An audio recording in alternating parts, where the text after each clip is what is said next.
Welcome to Cruise News, your daily update on everything happening at sea. Visit cruisenews.io to see today's stories and sign up for email alerts. Looking at today's brief, we're really covering a wide spectrum of the operational realities that govern the maritime industry right now. Yeah. We're looking at a coordinated federal law enforcement operation at the Port of Boston, some municipal logistical disruptions on the rivers of Pennsylvania, and then the capital market mechanics that are funding just massive infrastructure growth down in Galveston, Texas. Right, and I think the underlying thread connecting all these events is really the intricate regulatory and legal web that vessels have to navigate, the moment they interact with a port. Because the maritime sector, it doesn't operate in a vacuum. No, not at all. It's constantly subject to federal statutes, local municipal codes, and even, as we'll see, the stringent assessments of international credit rating agencies. Exactly. So we're going to begin in Boston with a sober development regarding federal jurisdiction and maritime security. Over a 3-day period, so this was Friday through Sunday, federal authorities executed a coordinated operation aboard 2 vessels docked in the port. Right. And those were Holland America Line's Volendam and Norwegian Cruise Line's Norwegian Breakaway. Correct. And authorities arrested 11 foreign nationals as part of a major child exploitation probe. Yeah, and the scale of the interagency coordination required for this initiative, which they dubbed Operation Tidal Wave, it really reflects the severity of the allegations here. U.S. Customs and Border Protection, or CBP, they reported that these arrests involve accusations of receiving and dispersing child sexual abuse material and child sexual exploitation material. Right, which means executing search warrants across 2 massive commercial vessels. Yeah, it's a huge logistical undertaking. Right, which necessitates the involvement of Homeland Security investigations, the Internet Crimes Against Children Task Force, and the National Center for Missing and Exploited Children. Exactly. The logistics of boarding foreign-flagged vessels just to secure living quarters and electronic devices, I mean, it demands an immediate synthesis of maritime and immigration law. Yeah. And the reporting details the nationalities of the 11 individuals taken into custody. Right. It was 9 are citizens of the Philippines. 1 is from Indonesia and 1 is from Nicaragua. Yeah. And following the operation, all 11 were processed for removal under the Immigration and Nationality Act. So on that note, the specific legal mechanism CBP utilized to classify the alleged conduct, it's categorized as, quote, crimes involving moral turpitude. Right. And in the realm of immigration law, this classification is a critical standard. I mean, it doesn't refer to one single statute in a criminal code. No, it's much broader than that. Right. It's a broader legal doctrine developed through decades of case law. It essentially covers conduct that is deemed inherently contrary to the accepted rules of morality and the duties owed between persons or to society in general. Exactly. And applying that legal standard, it allows federal authorities to take decisive immigration action even before formal criminal trials conclude. Right, which is key here. Yeah, because when a non-citizen is found to have committed an offense falling under this umbrella, it establishes a direct pathway to render them inadmissible to the United States. Or deportable. Or deportable, exactly, under federal law. Right. So this provides CBP and Homeland Security with immediate leverage to remove threats from U.S. ports. Which brings us to the quote from Julio Caravia. Wow. He's the acting director of field operations for CBP's Boston field office, and he articulated this operational priority clearly. He stated, protecting children from exploitation is among our highest priorities. And he emphasized that the involved agencies will deploy all available legal authorities to prevent individuals involved in these crimes from entering or remaining in the U.S. Yeah, and achieving that requires the seamless collaboration he cited with the U.S. Attorney's Office and regional task forces.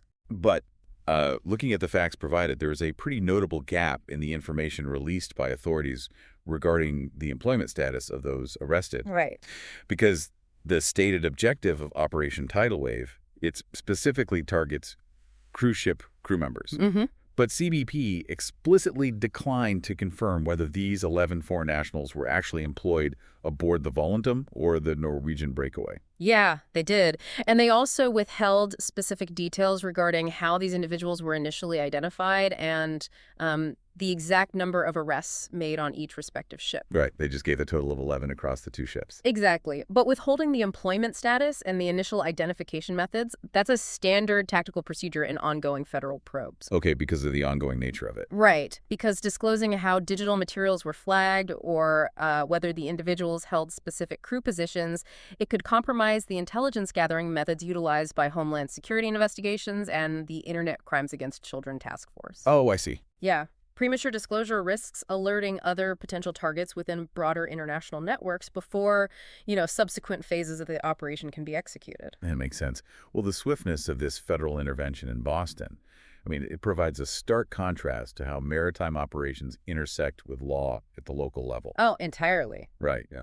While federal immigration and criminal statutes move with immediate authority on major seaports, municipal property laws governing domestic riverways operate on entirely different and honestly often conflicting timelines. Yeah, and we see that mechanical conflict perfectly illustrated in our second story. Right. Which moves us from the federal jurisdiction of the Atlantic coast to the municipal bureaucracy of Pittsburgh's North Shore Riverfront Park. Yeah. And the issue here isn't high-stakes criminal enforcement, but really the mundane yet highly disruptive logistical challenge of securing dock space for commercial vessels. So on a recent Friday morning, the American Heritage was scheduled to dock along the riverfront.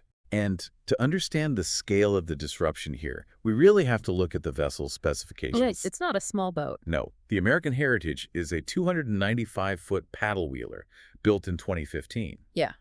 It has a gross tonnage of 3,800 and carries 150 passengers. It's a substantial piece of commercial infrastructure. Absolutely. But upon arriving at its designated space, the commercial vessel was blocked by two illegally moored recreational boats. Right.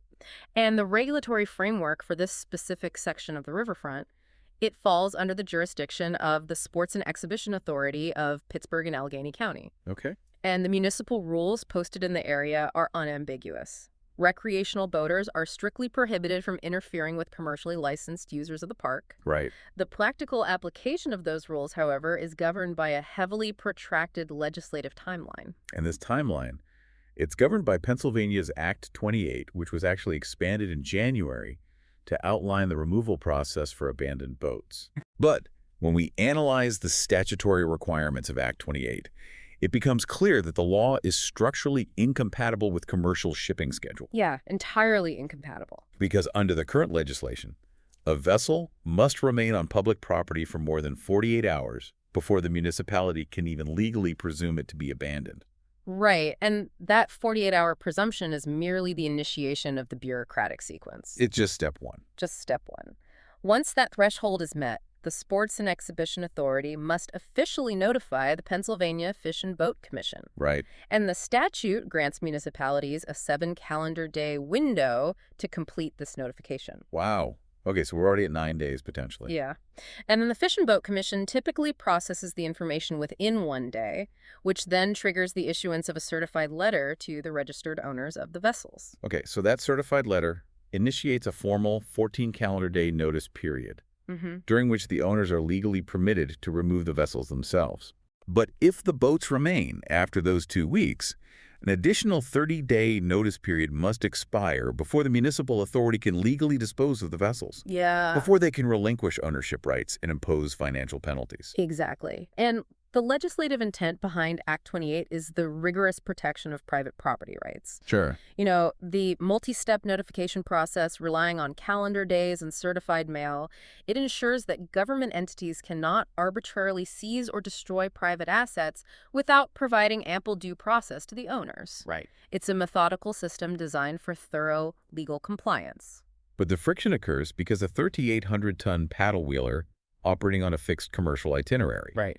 It can't idle in a river for 48 hours to wait for an abandonment presumption. Let alone wait for a 14-day certified mail notice period to expire. Exactly. The American Heritage had 150 passengers requiring immediate disembarkation for Friday morning excursions. Yeah. The physical momentum of the maritime industry simply outpaces the statutory machinery of municipal property law. And the resolution to Friday's disruption really highlights that exact dichotomy. Yeah. Because the Sports and Exhibition Authority did initiate the formal legal process. They did. Yeah, they identified the illegally moored vessels, collected the owner contact information, initiated the at-risk derelict and abandoned boat notification process with the commission. Right.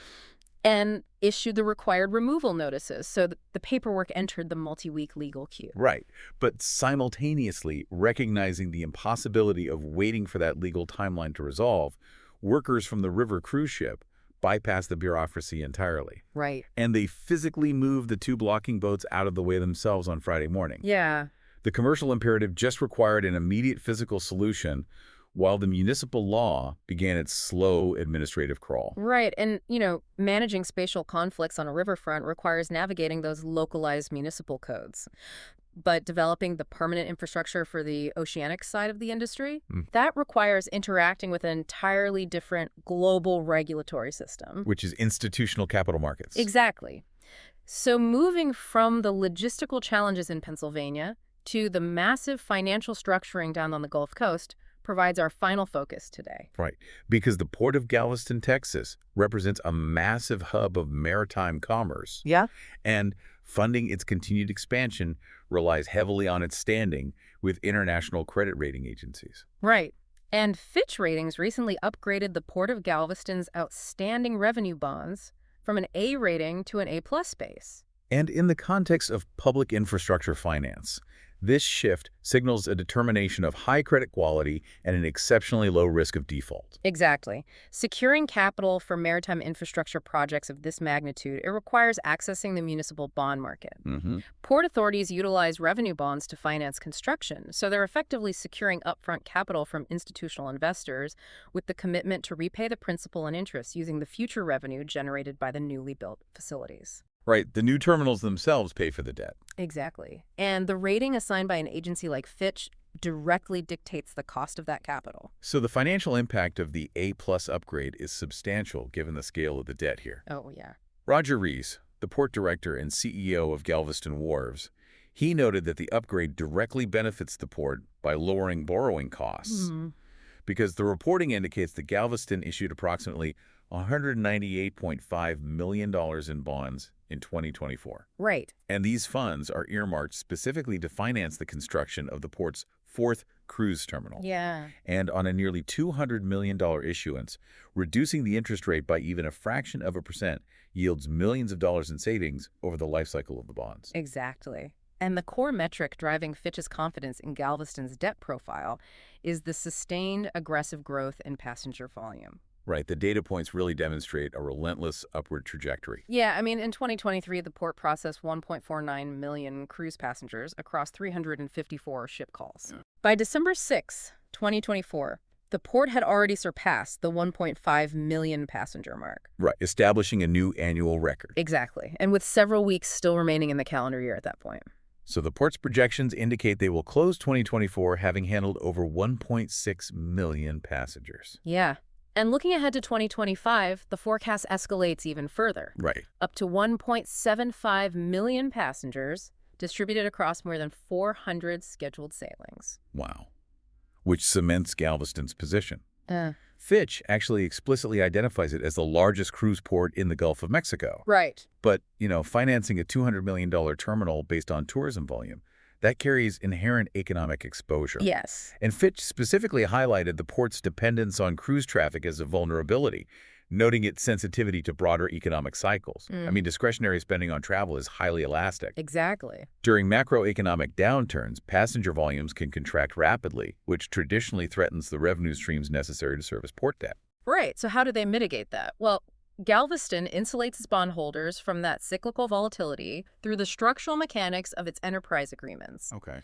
The port relies on operating contracts with the major cruise lines that feature minimum annual guarantees. Right. So rather than functioning as a standard fee-per-passenger arrangement, these contracts obligate the cruise operators to pay a baseline revenue figure to the port annually. Exactly. Regardless of actual passenger throughput or broader economic conditions. So that minimum annual guarantee really functions as an enterprise-level risk transfer. Yes, it does. By securing these contracts, the port effectively shifts the demand risk from its own balance sheet onto the corporate balance sheets of the cruise lines. Right, because if a recession suppresses ticket sales, the cruise line absorbs the financial impact of the empty cabins. Exactly. But the Port Authority is guaranteed the revenue required to service its bond obligations. Right. And this contractual floor is the primary mechanism securing that A-plus rating from Fitch. And Galveston is leveraging that financial stability to pursue pretty aggressive diversified capital expenditures. Oh, yeah.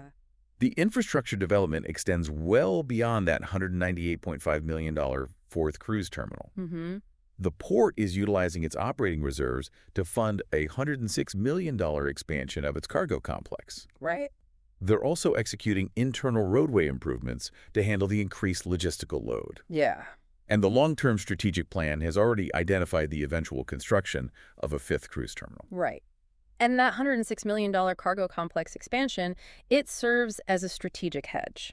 Because it's not tourism. Exactly. Yeah. While the minimum annual guarantees protect the cruise-related debt, expanding the cargo capabilities diversifies the port's overall revenue streams. Right. It reduces the aggregate dependence on the tourism sector over the long term. Yeah. It demonstrates a very sophisticated approach to managing the spatial and financial resources of a major maritime hub. Well, the interconnected nature of these developments illustrates the immense complexity of the maritime sector.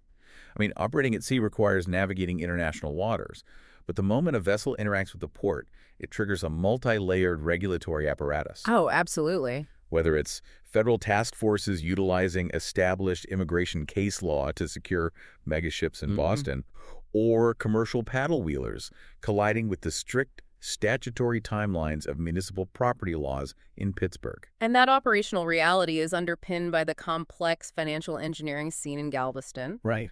Where international credit ratings and corporate risk transfer agreements dictate the physical construction of the docks themselves. Every phase of the industry is heavily tethered to legal, municipal, and financial frameworks. Thanks for listening to Cruise News. Visit cruisenews.io to catch up on the latest updates and sign up for free email alerts.